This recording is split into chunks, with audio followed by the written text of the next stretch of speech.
আবারও শান্তিরবাজার মহকুমায় সড়ক দুর্ঘটনা ঘটে, এতে গুরুতর আহত দুইজন। শুক্রবার রাত 8:45 নাগাদ শান্তিরবাজার পূর্ত দপ্তরের ডাকবাংলো এলাকায় একটি বাইক দুর্ঘটনার কবলে পড়ে। এই দুর্ঘটনায় বাইকে থাকা দুইজন গুরুতর জখম হয়। প্রত্যক্ষদর্শীরা শান্তিরবাজার দমকল বাহিনীদের তৎপরতায় আহতদের ঘটনাস্থল থেকে উদ্ধার করে দক্ষিণ জেলা হাসপাতালে নিয়ে যায়।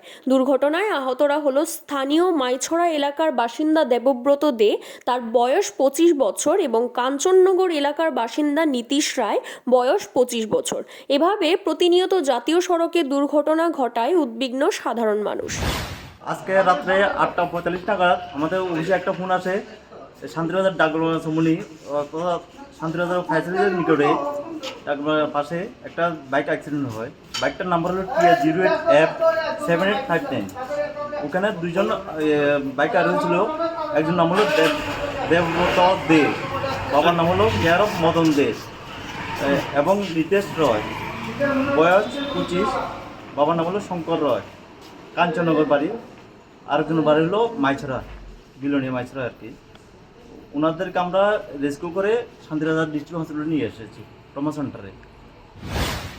Siri TV, channel for news and entertainment.